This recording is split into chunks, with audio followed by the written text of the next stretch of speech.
The show opens up with the final men's basketball match between Sarin High School and their rivals, in which our main character, Da-young, is also playing. He is one of the promising players and has the responsibility of carrying the team. As the scouts from the universities are also present to observe the players, it is an important game for Da-young to secure scholarships for higher studies. In a flashback, we're shown a scene from before the start of the game, where Da-young's girlfriend, Da-jong, comes to meet him. She wishes him all the best for the game and suggests he play well and impress everyone. However, Da-young notices her worry and asks what's wrong. Initially, she refuses to tell him anything, but after Da-young insists, she reveals about her pregnancy. Da-young is shocked to hear this, but shows up to play the game. In the present, Da-young's team is losing the game. He looks around the audience but does not see Da-jong among them. Without thinking twice, Da-young leaves the game and rushes out of the court. The team coach and audience ask him to continue playing, but he does not listen to them and just leaves. Outside, he meets Da-jong and tells her that she is the most important person in his life and is her future. Here we get to know that Da-young left the game to console his girlfriend, and soon they get married. Following this, Da-jong gives birth to twins, Shi-ah and Shi-woo. And both of their lives revolve around earning for their family and taking care of their children. The scene then shifts to 18 years later, when Da-young lives in his millionaire friend Go Deok-jin's house. His relationship with Da-jong is strained, and they're close to divorcing. Da-young, having limited education, works as a washing machine repairman, while Da-jong is an anchor for different media companies. Their twin children, Shi-ah and Shi-woo, attend the same high school their parents did. Even though Da-young doesn't live with them, he loves his children and takes them out for lunch often. During these outings, he asks about Da-jong and assures them that once he gets a promotion, they can be a family again. One day at work, Da-young eagerly waits for the senior manager to announce his promotion. To his dismay, the manager promotes someone unexpected instead. This deeply angers Da-young, and he confronts the manager to uncover the truth. In response, the manager criticizes Da-young's lack of education and insults his family. Enraged, Da-young attacks the manager, headbutting him and throwing him to the ground. He then storms out of the office, declaring his resignation. Moving on, Da-young visits an old customer whose washing machine and radio he fixed earlier. There, he notices a booklet that states, "Do you want to get younger again?" In a faint voice, Da-young replies with a yes and leaves. Later at night, he goes to the high school and enters the basketball court, remembering how desperate he was to advance his career in the sport. He then grabs a basketball and wishes that God will make him young if he scores a basket. He tries multiple times but fails and misses the basket. However, when he decides to give it one last try before leaving, he scores, and with a touch of magic, he becomes young. Da-young has no idea about it, and he enters a superstore nearby to get some food. To his surprise, Da-young notices Shi-ah working at the counter of the superstore. Thinking he's still his older self, he scolds her for working without informing her parents and tries to take her outside. Unaware that the young boy is actually her father, Shi-ah shouts back, calling him a stranger. When Da-young sees his reflection in a mirror and realizes he's become young, he is left in utter disbelief. He then heads straight to his friend's apartment. To his dismay, Da-young's friend, Deok-jin, also doesn't recognize him and urges him to get out of the building. Deok-jin attacks him with a couple of game gadgets, and during this time, he notices their high school picture on the table.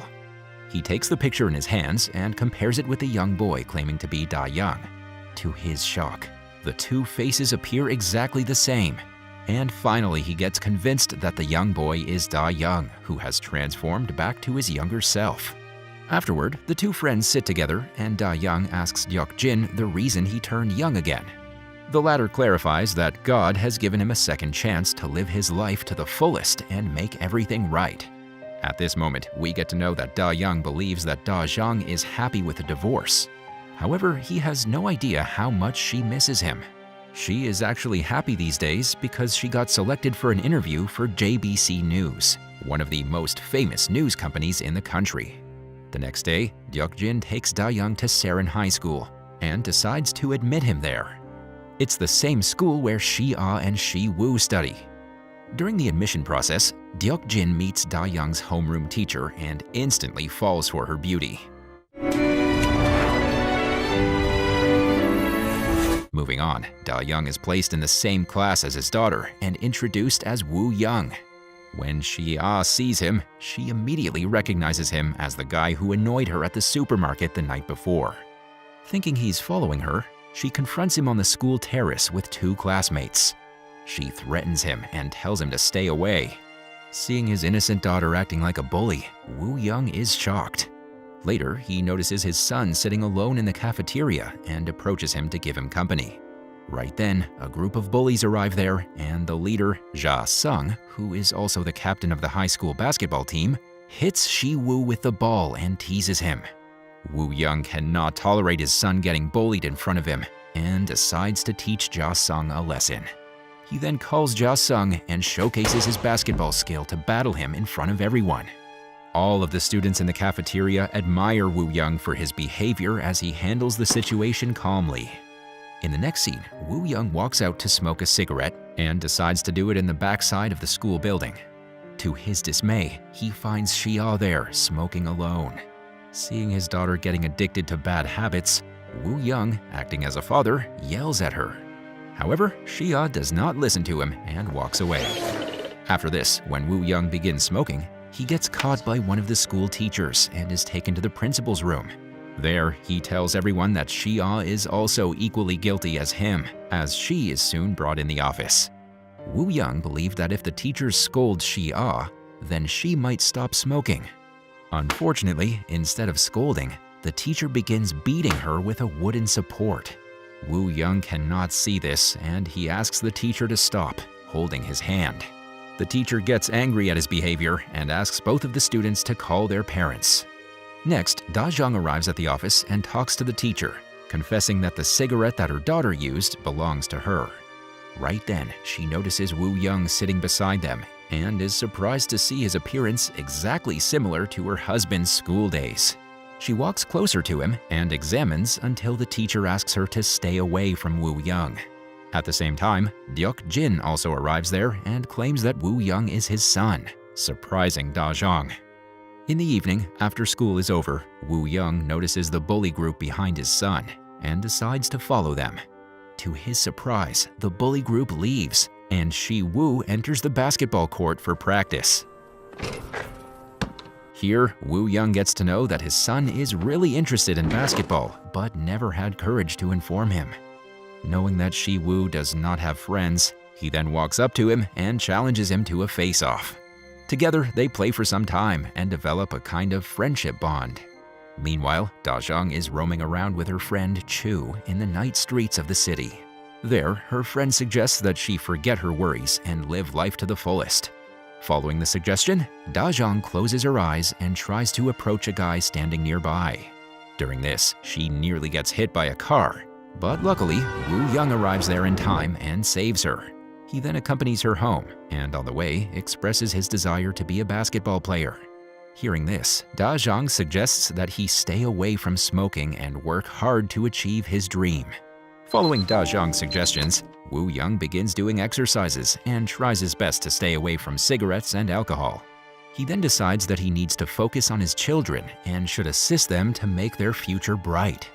On the other hand, Da-young remembers how Woo-young saved her from getting hit by a car and finds it similar to what Da-young did to her during their school days. She goes to her cupboard, takes out the picture of Da-young, and is shocked to see it exactly similar to Woo-young. Without wasting any time, she visits Deok-jin's apartment to meet the mysterious boy. When Woo-young appears in front of her, she takes out the picture of her young husband and starts comparing it. Ultimately, she deduces that Woo-young must be the son of Da-young. However, Deok-jin denies it and claims that he is his son. To defend his claims, he adds that Woo-young has a face of his mother who looked similar to Da-young. Da-young gets confused hearing this and decides to call her husband to find the truth. To Woo-young's bad luck, his phone starts ringing. But before he gets caught, he rushes out of the house and picks up the call. He then speaks like the old Da-young, clearing his wife's doubts and assuring that he does not have any other son except Shi-woo. At school, it starts raining, and Woo-young gets to know that Shi-ah hasn't brought an umbrella. He then goes straight to a shop and buys 2 umbrellas, one for Shi-ah and the other one for Shi-woo, which he leaves on his seat. After doing this, Woo-young feels like he's one of the best dads in the world. The scene then shifts to Da-jong, who is roaming around a shopping mall with Chu. While they're checking on some cosmetic products, Da-jong gets a message and realizes that she has been selected as an anchor for JBC. She becomes very excited, and Chu also congratulates her for the achievement. Meanwhile, Woo-young also gets selected for the school basketball team and asks Shi-woo to join him. Initially, the latter refuses to take part in the basketball trials, but with continuous pressure from Woo-young, he agrees. Later, while the two are returning home together, Da-jong approaches them and informs her son about her selection in JBC. To her surprise, Woo-young also becomes very happy for her, and they hug each other. The next day, when Woo-young is walking alone in the school hallway, he notices the bully group troubling Shi-woo. Enraged, he follows the group and challenges the leader Ja-sung to a basketball match face-off. Hearing about the face-off, the students gather around the court and cheer for Ja-sung. To their surprise, Woo-young and Shi-woo put up a great effort together and ultimately win the challenge. The scene then shifts to Da-jong, who is waiting for her turn to get a chance to anchor a show. Right then, the director of JBC approaches her and asks her to interview a famous baseball player. Da-jong happily grabs the opportunity and goes out to interview the player without any script or preparation. Fortunately, the interview goes pretty well, and everyone praises her performance. The next day, when Woo-young goes to the school, he notices a group of boys making ill comments on Da-jong's age and appearance. He proceeds to fight with the boys, but before he does so, Shi-ah's friend Ji-ho attacks them. The episode then ends with Woo-young joining Ji-ho and warning the bullies to stay away from him.